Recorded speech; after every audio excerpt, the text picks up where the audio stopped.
Hai, welcome back again with Sarjana Bento di sini. Bagaimana kabar kalian semua? Gua harap kalian baik-baik saja ya. Oke, di video kali ini gue akan menceritakan alur cerita dari film yang berjudul Purity Falls.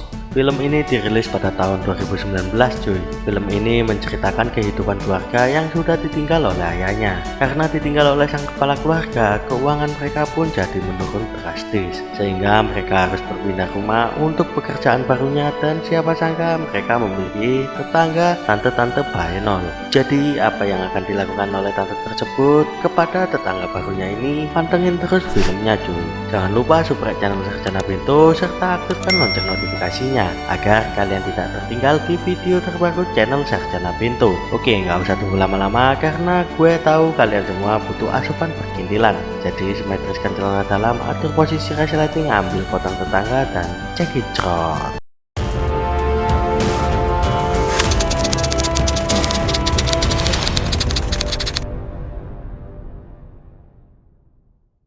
Di awal film kita akan diperlihatkan sebuah keluarga yang sedang asik menyiapkan makan-makan untuk pesta kecil-kecilan cuy. Akan aku kenalkan terlebih dahulu nama-nama dari keluarga ini. Yang pertama adalah Jason. Ia seorang pelajar SMA dan ini adalah adiknya bernama Justin. Ia juga seorang pelajar.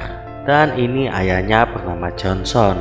Dan ini ibunya bernama Nicole. Ketika sedang asik-asiknya, tiba-tiba ayah mereka merasakan sakit di jantungnya. Namun Jason malah mengajaknya untuk bermain bola dan terjadilah kematian mendadak yang dialami oleh ayah mereka. Bisa dipastikan bahwa ayah mereka terserang penyakit jantung, lalu tewas seketika cuy. 1 tahun pun berlalu dan mereka berencana untuk pindah ke perumahan di Purity Falls. Ini semua adalah rencana dari ibu mereka dikarenakan masalah keuangan keluarga yang harus mereka penuhi, sehingga ibunya harus bekerja lagi. Nicole akan bekerja di sekolah Purity Falls sebagai guru BK, sedangkan Jason dan Justin juga harus berpindah ke sekolah Purity Falls.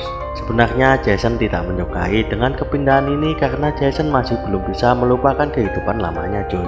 Singkat cerita, Jason pun makin dibuat kesal oleh Justin ketika ditegur karena ia membawa senjata milik ayahnya ke rumah baru yang akan mereka tempati itu. Kemudian Jason pergi ke belakang rumah tetangganya dan tanpa sengaja melemparkan bola ke orang yang ada di balik semak-semak. Ia bernama Chad. Chad juga seorang pelajar di sekolah Purity Falls. Chad berkata bahwa ia berusaha untuk pergi dari sini untuk melanjutkan kuliahnya, dan tiba-tiba ada tante-tante yang memanggilnya. Awalnya Jason menganggap Chad adalah tetangganya, namun Chad mengatakan bahwa ia bukan tetangganya melainkan ia sedang bekerja. Ketika mereka sedang beres-beres barang pindahan, datanglah tetangga mereka yang memberikan makanan. Ia bernama Courtney. Courtney adalah seorang yang sukses meskipun tanpa suami cuy. Courtney mengaku bahwa suaminya telah meninggal dan belum sempat punya anak. Ia juga mengatakan sedang bekerja sebagai penjual kosmetik organik bagi wanita-wanita kompleks di perumahannya, dan juga sedang mengelola bisnis pengelolaan taman untuk rumah-rumah yang berada di area Purity Falls cuy. Courtney akhirnya menawarkan sebuah pekerjaan kepada Jason sebagai tukang kebun dan diiming-imingi bayaran yang lumayan tinggi, serta ada tunjangannya juga cuy. Ibu Jason pun langsung menyarankan untuk menerimanya agar bisa menabung untuk membeli mobil. Di malam harinya diperlihatkan Chad sedang menelpon pacarnya. Ia mengatakan bahwa akan membahagiakan pacarnya dan membelikan apartemen untuknya. Namun tiba-tiba terdengar suara pintu terbuka dan Chad pun menghampirinya sampai ke kolam. Dan tiba-tiba ia dipukul dari belakang oleh seseorang misterius dan Chad pun ditenggelamkan sampai tewas cuy. Keesokan harinya mereka bertiga memulai untuk ke sekolah baru mereka. Di hari pertama Jason mendapat temannya yang sama-sama suka olahraga gulat. Ia bernama Daniel. Awalnya Jason ragu untuk menerima ajakan Daniel mengikuti olahraga gulat di sekolahnya. Namun ketika Jason tahu kalau gadis bernama Clara sering datang ke olahraga gulat, akhirnya memutuskan untuk pergi ke sana cuy. Tanpa disangka Jason mengalahkan orang yang tak terkalahkan di sekolah itu dengan mudahnya. Semua itu berkat ada Clara di sampingnya, jadi Jason lebih semangat tentunya. Dari sinilah Clara menghampiri Jason untuk berkenalan cuy. Jason pun mengajaknya berpesta. Awalnya Clara menolak, namun ketika Jason berkata bahwa ia akan mentraktirnya, Clara pun mengiyakan ajakan tersebut. Tetapi betapa mirisnya, isi dompet Jason selembar pun gak ada uangnya cuy. Dari sinilah Jason memutuskan untuk menerima tawaran pekerjaan dari Tante Courtney untuk menjadi seorang tukang kebun. Niatnya sih biar punya uang agar bisa mentraktir Clara, membeli mobil, dan membahagiakan ibunya. Awalnya mereka membicarakan pekerjaan itu dan bercerita nggak jelas sambil minum anggur orang tua cuy. Namun terlihat bahwa Tante Courtney yang menggoda Jason dengan sengaja menumpahkan anggurnya ke bajunya cuy, dan meminta bantuan Jason untuk membukakan bajunya. Jason pun sepertinya juga panas dingin di sini, sehingga mereka pun melakukan cocok tanam di kebun rumah Tante Courtney. Setelah itu Jason diberi uang muka dan mengatakan bahwa ada wanita yang sedang menunggunya Sabtu besok. Awalnya Jason menolak pemberian itu, namun akhirnya uang itu diterima oleh si Jason. Oke lah, nggak apa-apa, lumayan kan buat beli es krim cok. Ketika hendak pergi, Jason pun mandi dan mereka pun melakukan cocok tanam lagi cuy. Scene berpindah di keesokan harinya. Jason pun langsung mendatangi rumah yang diberitahu oleh Tante Courtney. Di pembicaraan awal mereka memang kontrak untuk menjadi tukang kebun, sehingga Jason datang dengan membawa peralatan berkebun. Tapi Jason mulai resah dan kabur ketika tante bernama Karen itu menggodanya. Jason pun langsung mendatangi rumah Tante Courtney, dan dari sinilah semua telah terbongkar bahwa sebenarnya Jason dipekerjakan Tante Courtney sebagai pemuas tante-tante yang tidak dapat jatah dari suaminya cuy. Jadi pekerjaan tersebut bisa dibilang ada lagi golo cuy. Kemudian Jason pun disuruh Tante Courtney untuk melihat buku, yang mana buku itu berisi foto-foto cowok yang telah dipekerjakan oleh Tante Courtney, termasuk ada cat juga di situ. Di sekolahnya Jason menemui Daniel. Muka Daniel terlihat seperti sudah dipukul oleh seseorang, namun ia tidak mau mengatakan alasannya kenapa. Jason pun mengatakan kepada Daniel bahwa ia telah menemui Tante Courtney dan ternyata Daniel juga bekerja di sana. Daniel mengatakan bahwa ia menikmati pekerjaan itu karena bisa tidur dengan para wanita-wanita dengan bayaran yang sangat menggiurkan cuy. Scene berganti ke ibunya Jason yang berada di sekolahnya. Ibunya Jason sedang menginterogasi seseorang bernama Amber. Amber adalah pacar dari Chad. Amber mengatakan bahwa kematian Chad bukanlah tenggelam, melainkan seperti ada seseorang yang sengaja membunuhnya. Dari sini juga Amber menceritakan bahwa Chad sedang bekerja dengan meniduri wanita-wanita yang lebih tua agar mendapatkan bayaran, dan sepertinya Chad juga tidak bisa keluar dari pekerjaan itu, sehingga mereka akan berencana untuk pindah ke luar kota.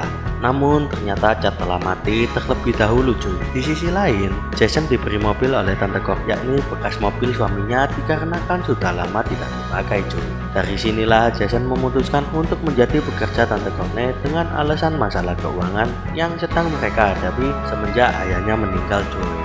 Tanpa basa-basi, Tante Courtney langsung memberikan alamat pelanggan selanjutnya yang bernama Tante Harris. Scene berpindah di malam hari ketika Jason mendatangi rumah tersebut. Karena sudah tahu apa yang akan dia lakukan pada kliennya, Jason pun menikmati hal tersebut. Jason selalu melakukan pekerjaan itu sehingga ia selalu pulang larut malam cuy.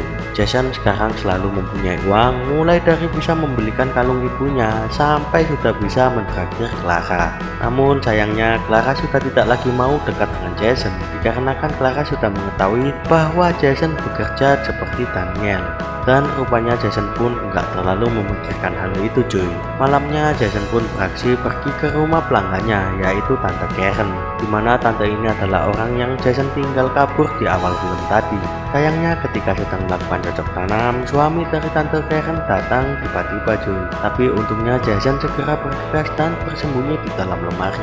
Ketika Tante Karen berjumpa dengan suaminya, Jason pun langsung kabur, tapi tanpa sengaja ikat pinggangnya terjatuh, dan disinilah Jason marah kepada Tante Courtney karena tidak mendapatkan bayaran dengan pekerjaan tadi malam. Tante Courtney menyela bahwa Jason tidak menyelesaikan pekerjaannya dengan benar. Karena kesal, Jason pun memutuskan untuk mengakhiri pekerjaan Tante Courtney. Kemudian menceritakan hal ini kepada Daniel bahwa ia telah keluar dari pekerjaannya. Namun Daniel mengingatkan kepada Jason untuk berhati-hati karena berhenti dari pekerjaannya bukanlah pilihan yang tepat cuy. Dan benar saja, ketika Jason sedang mandi, tiba-tiba tiba-tiba lampunya mati dan ia tidak bisa keluar dari ruangan kamar mandi karena telah dikunci dari luar. Dan tiba-tiba muncul seseorang bernama Benjamin di belakangnya. Benjamin mengancam keselamatan Jason dan juga Justin jika tidak melakukan pekerjaan dengan Tante Courtney. Karena terpaksa, akhirnya Jason kembali bekerja dan kemudian di rumah Tante Courtney diadakan sebuah pesta di mana ibu Jason juga diundang serta ada wali kota di sana.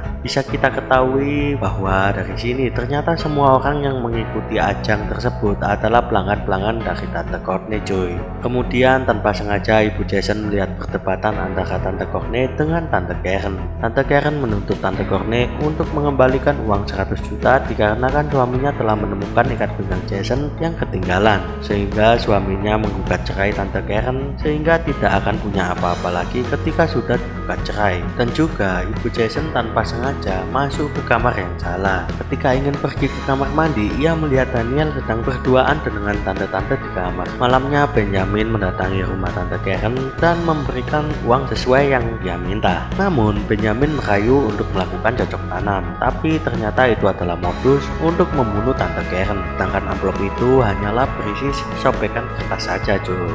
Tante Karen sebelum mati sempat melawan dengan menembakkan pistol tepat di tubuh Benjamin. Namun Benjamin sempat kabur dan pergi ke rumah Tante Courtney untuk meminta bantuan.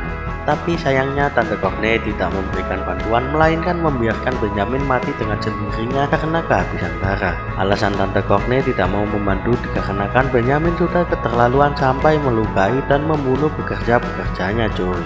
Di sisi lain, laki-laki Jason dimarahi oleh ibunya karena selalu pulang larut malam. Ibunya menyuruh Jason untuk menjauhi Daniel karena Daniel bukanlah orang yang baik-baik. Setelah ia melihat kejadian di pesta tadi, karena sudah mulai tidak nyaman dan tertekan, akhirnya Jason mempunyai rencana untuk menjebloskan Tante Courtney ke penjara. Dari sinilah kita tahu bahwa sebenarnya siapa saja yang akan keluar dari pekerjaan dengan Tante Courtney akan berakhir tragis, yakni akan diancam bahkan sampai dibunuh oleh Benjamin. Sedangkan kematian Chad adalah dibunuh oleh Benjamin dikarenakan Chad akan berhenti dari pekerjaan itu demi pacarnya, cuy. Jadi rencana awal Jason ialah melaporkan Tante Courtney dengan bukti foto dari printer yang ada di laci Tante Courtney, sehingga polisi bisa mempunyai bukti bahwa pembunuh Chad adalah Tante Courtney. Awalnya Daniel yang akan mengambil printer itu dikarenakan Daniel ada job melayani pelanggannya di kamar Tante Courtney. Namun Jason akan mengambil alih job tersebut, dan di sisi lain ibunya Jason juga sedang meneliti kematian dari Chad. Ia juga penasaran ada apa dengan Tante Courtney. Kemudian datanglah di mana Jason akan beraksi di malam itu, dan ternyata di sini pelanggan spesialnya adalah Pak Wali Kota. Anjay jokes, ternyata wali kota tersebut menyukai lelaki sesama jenis alias gay, cuy. Dan wali kota ini temen yang namanya Dusbol alias tusuk bolong, cuy. Setelah melihat wali kota dan Tante Courtney sedang mengobrol, Jason langsung pergi untuk mencari binder itu. Tapi sayangnya ternyata binder itu tidak ada di laci. Namun setelah mencari-cari, akhirnya binder itu ditemukan di bawah kasur. Tetapi wali kota itu keburu mengetahuinya dan merebutnya. Jason berusaha keras untuk merebutnya kembali dan akhirnya binder itu berhasil didapatkan olehnya. Namun ketika hendak keluar, ternyata Tante Courtney sudah menunggunya di depan dengan menodongkan sebuah pistol.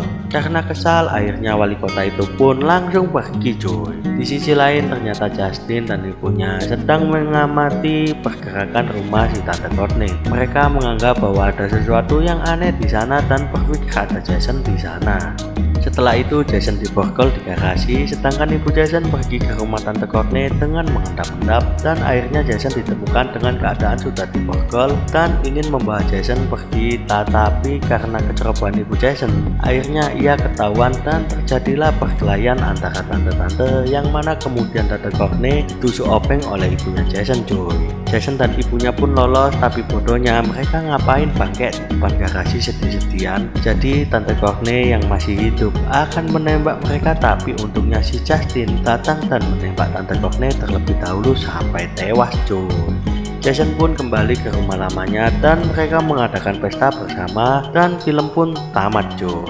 Ending yang membagongkan. Jadi begitulah ending dari film Purity Falls. Terima kasih sudah menonton video ini sampai habis, dan pesan dan kesan dari film ini yaitu jangan pernah dengan mudahnya kalian menerima ajakan orang yang baru kalian kenali, karena belum tentu ajakan tersebut akan berdampak positif bagi kehidupan kalian nantinya. Jadi bijaklah menjadi seorang manusia saat mengetahui hal-hal baru yang berada di sekitar kalian cuy, dan jangan mudah tergiur oleh segelintir uang, karena uang bukanlah segalanya dan bisa menjadi bumerang bagi kehidupan kalian nantinya cuy. Sekian pesan dan kesan yang bisa gue sampaikan ke kalian semua cuy. Jangan lupa subscribe channel Sarjana Pinto serta aktifkan lonceng notifikasinya agar kalian tidak tertinggal di video Sarjana Pinto selanjutnya. Bagi kalian yang mempunyai judul film untuk diulas di channel Sarjana Pinto, kalian bisa meninggalkan judul tersebut di kolom komentar di bawah ini cuy. Salam Pinto untuk calon sarjana. Thank you for watching this video and see you in the next video. Ciao.